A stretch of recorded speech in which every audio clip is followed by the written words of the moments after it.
की तर त्या विषयावर आता आम्ही जी पॉलिसीची आता लॉ अँड ज्युडिशियल डिपार्टमेंटकडे आमची फाईल आहे ती फाईल आल्यानंतर मी त्यांना सांगितलं जास्तीत जास्त तुम्हाला कशा काय सुविधा देता येईल आणि तुम्हाला तुमच्या ज्या मागण्या आहेत त्या मागण्यांचा विचार करून राज्य शासनाच्या माध्यमातून तुम्हाला 100% जे चालक मालक आहेत त्यांना फायदा कसा होईल याची अशी भूमिका परिवहन मंत्री म्हणून मी घेतलेली आहे। त्यांनी चर्चा केल्यानंतर खरं तर थांबायला हवं होतं, कारण शेवटी काही पॉलिसीज गव्हर्नमेंट डिसाईड करत असताना वेळ तर त्यांनी द्यायला हवा। तुम्ही पुन्हा एकदा त्यांची भेट घेणार का? शिष्टमंडळाशी चर्चा करणार? ही चर्चा मी सविस्तर चर्चा केली आणि त्यांना आश्वासित केलं की शेवटी ह्या पॅसेंजरचा विचार आमच्या दृष्टीने फार महत्वाचा आहे आणि आम्ही काही कुठल्या एका ओला उबेर किंवा रॅपिडो सारख्या संस्थांना मदत व्हावी म्हणून राज्य शासनाने ही भूमिका घेतलेली नाही। आमच्या दृष्टीने प्रवासी आमचा प्राधान्य प्रथम आहे आणि त्याचबरोबर लाखो रुपये खर्च करून जे उबरवाले ओलावाले किंवा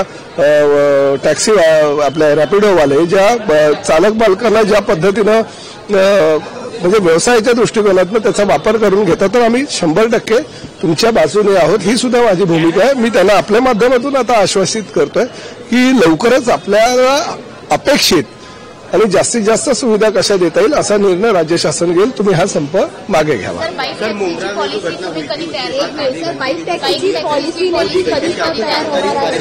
नहीं, देखिए रेलवे में 5 जून में जो घटना घटी थी 4 लोग मृत्यु जगह पे हो गए थे, एक अस्पताल में मृत्यु हो गया, 9 लोग जख्मी थे।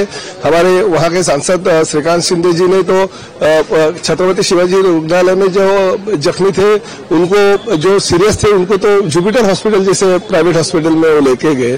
तो हमारा ये कहना है कि 5000 से ज्यादा हर साल जो मृत्यु होते हैं रेलवे अपघात में, तो उसमें कहीं ना कहीं जो हमारी पैरेलल रैपिडो अपना पैरेलल जो हमारी टैक्सी है या बसेस है या हमारी एसटी है या हमारी मेट्रो है, तो हम पैरेलल ये तो सहूलियत दे ही रहे प्रवासियों को, मगर साथ साथ में अगर टाइमिंग चेंज हो जाएगा तो टाइमिंग चेंज की वजह से लोगों को फायदा हो जाएगा, क्योंकि रेलवे के ऊपर जो लोड आता है कि 8 और 10 के पीक पीरियड में वो लोड कम हो जाएगा। तो हमने राज्य शासन के माध्यम से भी आधा घंटा नहीं बल्कि 1 घंटा भी हम सहूलियत देने की कोशिश कर रहे हैं कि 10 बजे का अगर ऑफिस रहेगा तो आप 10 से 5 की बजाय 10 से 6 आप काम करो, 1 घंटा एक्स्ट्रा आपको काम करना पड़ेगा अगर 1 घंटा आप लेट आए तो।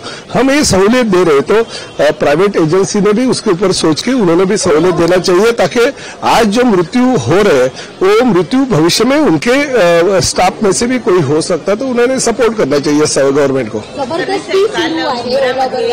ओला ड्रायव्हरनं पिस्तूल स्वतःसोबत बाळगलेली होती आणि त्यांनी प्रवाशांना धमकवण्याचा सुद्धा प्रयत्न केला। नाही, अशा प्रकारे जर कोणी पिस्तूल चाकू किंवा ही हत्यारं वापरून जर अशा प्रकारे दादागिरी आणि गुंडगिरी करत असेल तर पोलिसांच्या माध्यमातून त्याच्यावर कठोर कारवाई करण्यात येईल आणि पोलिसांनी सुद्धा आमच्या आरटीओ डिपार्टमेंटला सहकार्य करायला पाहिजे। त्यांनी सुद्धा आरटीओच्या सोबत जाऊन ह्या सगळ्या बेकायदेशीर कामं करणाऱ्या जे चालक आहेत त्यांच्यावर धाड घातली पाहिजे, त्याला अरेस्ट केलं पाहिजे आणि प्रामुख्याने अशा पद्धतीने जर कोणी दादागिरी आणि गुंडगिरी करत असेल तर त्याचा परवाना सुद्धा रद्द करण्याची भूमिका आरटीओच्या माध्यमातून घेण्यात येईल। ओला उबर सारख्या ज्या रॅपिडो चालवतात, ज्याला परवानगी नसताना रॅपिडो चालवत आहेत, अशा संस्थांवर कारवाई केली जाईल।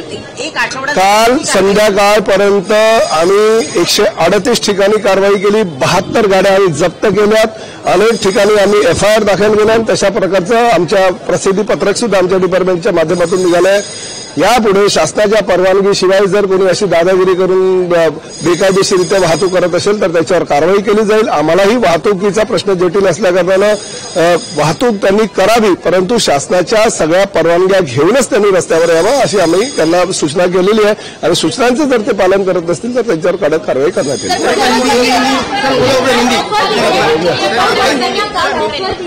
तो प्रवक्त्याला विचारा। देखिए, राज्य शासन ने कल करीबन 72 जो गाड़ियां हैं वो जब्त कर दी है। बहुत सारे 138 जगह पे उन्होंने रेड की है। हमारे बहुत सारे अधिकारी उसमें जुटे हुए थे। एक दिन का हम लोग ने प्रोग्राम लिया था अगर इसके ऊपर भी अगर अधिक कठोर कार्रवाई है तो कार्रवाई हमारी आरटीओ के माध्यम से होगी। हम पुलिस को भी साथ में लेके काम करें ताकि अगर गलत तरीके से कोई अगर जो राज्य शासन है उसको जिम्मेदार रहित लोग पकड़ते हैं तो राज्य शासन की परमिशन लेके ही उन्होंने आगे गाड़ी रास्ते पे लेके आना चाहिए। अगर गाड़ी इलीगल तरीके से अगर कोई रास्ते पे लेके आता है तो हम कठोर से कठोर कार्रवाई करेंगे।